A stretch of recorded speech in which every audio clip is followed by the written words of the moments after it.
그러니까 엄마가 몰래 나가는 경험들을 자꾸 하게 되면 얘가 가만히 옆에 엄마가 있었는데 갑자기 사라져. 엄마 어디 갔지? 하면서 더 불안해지는 거죠. 그렇기 때문에 엄마가 어딜 나갈 것 같으면 더 불안해져서 계속 울게 되는 거예요. 그러다 보니까 아이들이 더 불안해지더라. 그래서 차라리 모든 상황을 아이들과 공유하고 정말 어른 대하듯이 이런 배려의 말을 하면 아이들도 어느 순간은 엄마를 배려해주는 순간이 오더라고요. 아, 엄마 말을 하게 되면서는 갔다 와. 내가 기다릴게. 이렇게 되는 순간이 오더라 하는 겁니다. 그리고 너무 놀라운 게 너무 경험 많이 하시죠. 아이는 부모의 말을 그대로 배웁니다. 그렇기 때문에 우리는 아이들에게 사랑의 말을 많이 해줘야 되는 거죠. 그 말을 그대로 할 테니까. 저희 서아가 첫째 딸 서아가 오늘 소풍 갔어요. 제가 고백하는 건데 아침에 소풍 가면서 1학년이니까 얼마나 설레겠어요. 막 이것저것 옷을 입어봅니다. 자켓을 걸치더니 이게 날씨가 갑자기 추워졌잖아요. 작년에 입었던 자켓을 꺼냈는데 주머니를 딱 봤더니 비타민 사탕 2개가 들어있는 거예요. 엄마! 하고 저한테 보여줬습니다. 제가 순간 오! 게이득! 이렇게 얘기했어요. 그랬더니 아이가 그 말을 배운 거예요. 그래서 오! 게이득이다! 이러면서 말하기 시작하는데 제가 순간 아차 싶었습니다. 아, 아이들은 엄마의 말을 그대로 배우는데 아니 아나운서 딸이 게이득이라는 표현을 쓰는 걸 내가 방치하고 교육하고 있다니 반성을 했습니다. 그렇기 때문에 아이들에게 말을 할 때는 한마디라도 좀 더 사랑을 담아서 내가 듣고 싶은 말들을 하는 게 중요하겠구나라는 생각을 하게 됐어요. 나의 자녀가 어떤 사람으로 성장하길 원하시나요? 남들을 배려하는 아이로 크길 원합니다. 자존감이 강한 아이로 크길 원합니다. 뭔가 남들을 존중하는 아이로 크길 원합니다. 회복 탄력성이 큰 아이로 크길 원합니다. 다양한 얘기들을 해주시더라고요.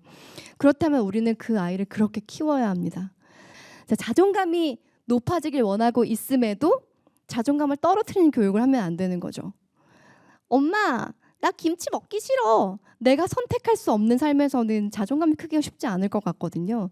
선택하게 하고 나중에 다시 한번 시도하게 하고 하는 아이들이 자존감이 분명히 커질 거기 때문에 자존감에 높길 원하면서 내가 통제하는 상황을 만들면 안 되는 거죠. 그리고 뭔가 존중하는 아이로 크기를 원하면서 내가 존중하지 않으면 안 되는 거고요. 그렇기 때문에 먼 그림을 보면서 아이를 키우는 게 필요하겠다. 왜냐? 존중받은 아이는 존중하는 아이로 자라고요. 사랑받는 아이는 사랑하는 아이로 자라기 때문입니다. 그렇지만 그래도 모르겠는 경우가 있잖아요. 그런 경우에는 마음을 읽어주는 과정이 굉장히 중요하다고 EBS 본부에서 전문가분들이 말씀을 하시더라고요. 그걸 전문 용어로는 미러링이라고 하는데 요즘 TV 프로그램에서도 육아 채널이 많기 때문에 이 얘기 많이 하시더라고요. 미러, 거울이죠. 거울을 보듯이 마음을 읽어준다라는 의미이거든요. 아이를 키울 때 가장 중요한 훈육 방식으로 이야기를 합니다. 이렇게 솔직한 대화를 이끌어내기 위해서는 상대방의 마음을 읽어주는 과정이 굉장히 필요한데 어떻게 읽어주지? 내가 독심술사도 아니고 그 마음을 어떻게 알아? 특히나 아이들 말도 안 통하는 경우에는 걔네가 말로 표현도 못하는데 이 아이 마음이 대체 왜 이렇게 앙탈을 부리고 울고 있는 건지 알 수 없을 때가 많으니까. 그런데 생각보다 쉽습니다. 제가 해봤거든요. 자, 우리 도윤이에요.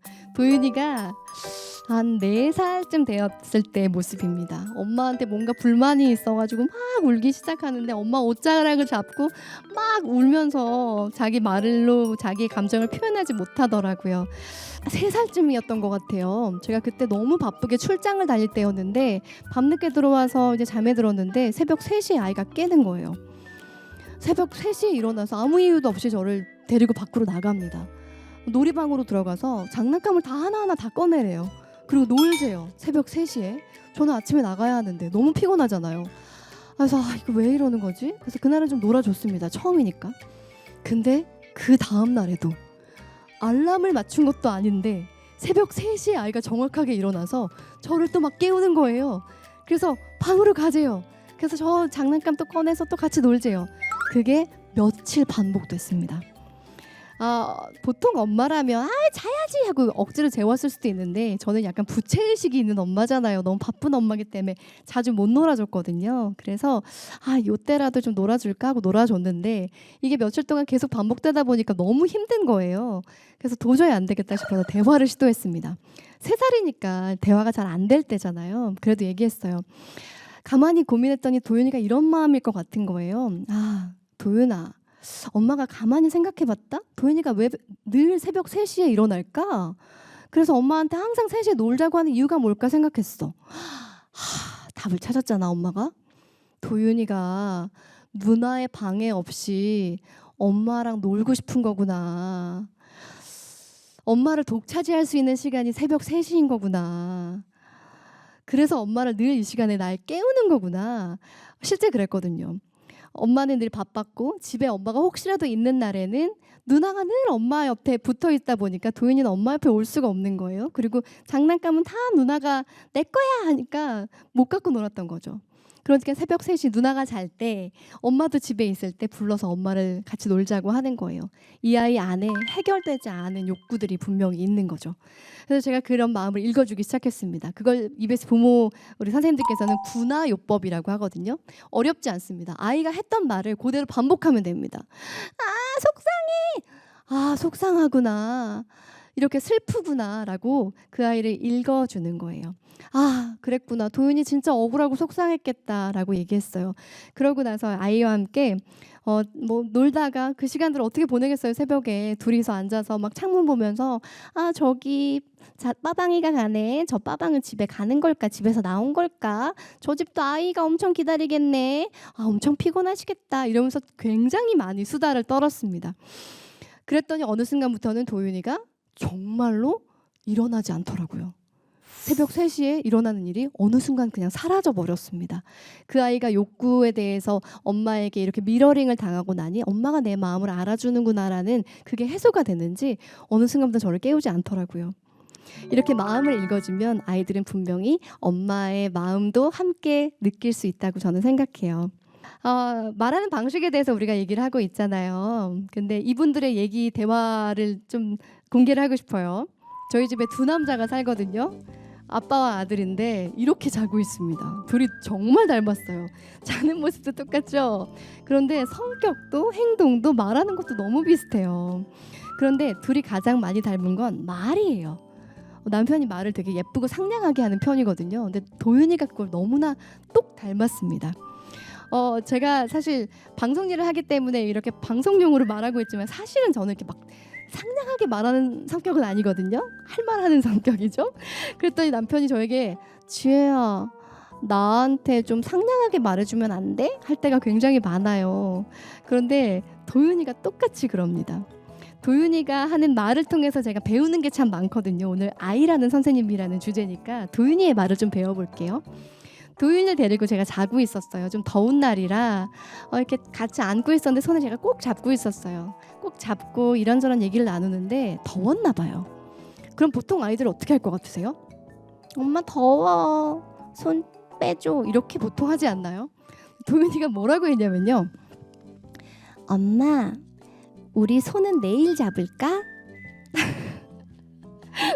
이렇게 얘기를 하더라고요. 그러니까 지금 잡지 말자는 얘기를 이렇게 예쁘게 어떻게 표현할 수 있지? 이건 배운 것도 아닌데 너무 놀라웠습니다. 2번째 상황은요.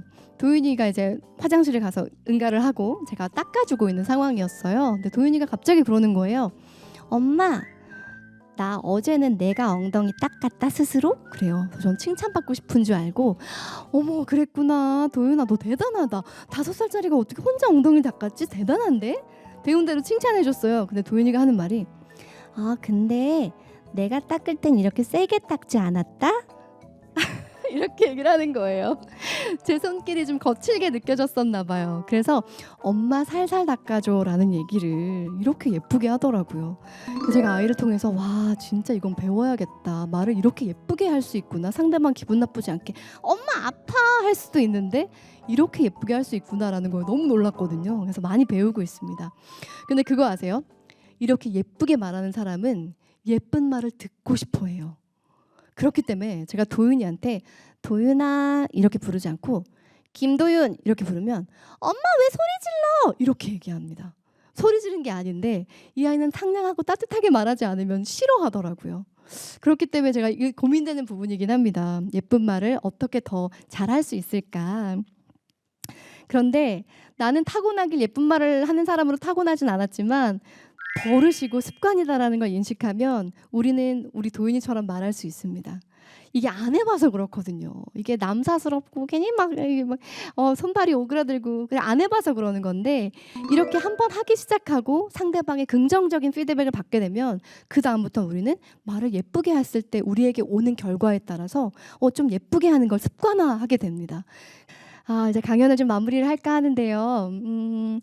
가끔 그런 생각을 해봐요. 내가 이 세상을 언젠가 떠나게 될 때 어떤 장면들이 생각날까? 그런 생각 가끔 해보세요. 마지막 순간 이제 몇 분 후면 이 세상을 떠날 때 어떤 장면이 내 머릿속에 스쳐 지나갈까? 아등바등 힘들게 일하면서 아이 키우면서 살고 있는 지금의 모습이 떠오르지 않을까? 매일매일 사랑 고백을 받으면서 행복해했던 지친 마음에 용기와 힘을 냈던 자면서도 잠꼬대로 엄마 사랑해 하는 아이들을 보면서 정말 위로를 받았던 지금 순간은 저는 떠나기 전에 떠올리게 될 것 같습니다. 아이가 쪽지로 저한테 얘기해요.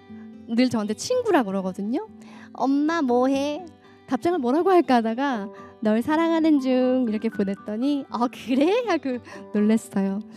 우리가 아이를 사랑하지 않는 순간은 한 번도 없죠. 한순간도 아마 없을 거예요. 지금 여기 계시면서도 우리 아이는 뭐 하고 있나? 학원 잘 갔나? 등원 잘했나? 하원은 잘했나? 고민되실 거예요. 내 마음속에 한순간도 잊혀지지 않는 것이 사랑하는 우리 자녀들입니다. 그걸 그만큼 사랑하는 만큼 표현할 수 있다면 나도 아이도 좀 더 행복한 삶이 되지 않을까 하는 생각을 해봅니다. 많은 분들이 질문을 남겨주셨어요. 이 질문 한번 얘기해 볼까요?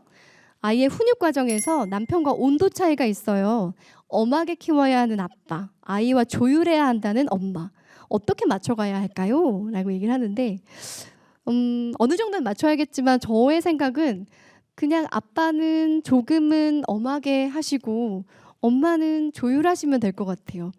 그러면서 진짜 중요한 건 엄마 아빠의 온도차를 아이 앞에 티내지 않는 것 같아요.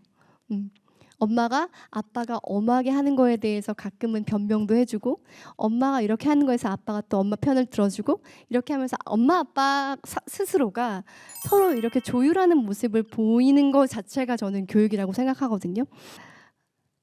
네, 자녀들이 엄마와 같은 일을 하고 싶다고 하면 어떻게 반응하시겠어요? 했는데 많은 분들이 물어보세요. 실제로 저희 남편도 저도 아나운서 일을 하다 보니까 엄마 아빠 하는 일을 하고 싶어 하지 않을까? 하는데 제가 그래서 물어봤습니다. 애들이 제가 하는 방송에 한번 따라온 적이 있거든요. 자주 오는 건데 MBC에서 제가 연금복권이라는 추첨하는 그 방송을 오랫동안 하고 있어요. 5분이면 끝나는 생방송인데 그러다 보니까 아이들이 하원하고 같이 따라가는 날이 많았어요. 그래서 아이들이 막 이렇게 엄마 하는 거 구경하고 하는데 어느 날 사람들이 물어본 거죠. 서아야 너도 나중에 아나운서 할 거야?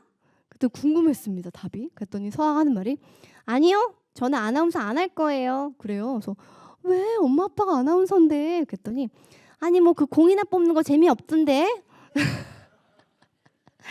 연금복권에서 이렇게 공 뽑는 것만 봤으니까 엄마가 하는 일이 전부라고 생각했던 거예요. 그래서 이 아이는 아직 아나운서가 뭐 하는 건지 잘 인식을 못하고 있는 것 같아요.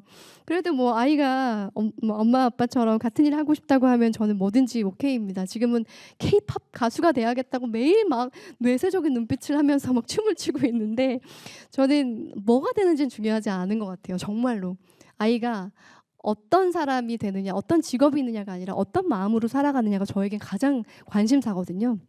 정말 행복한 아이로 자랐으면 좋겠어요. 배를 꾹 누르면 사랑이 톡 튀어나오는 아이로요.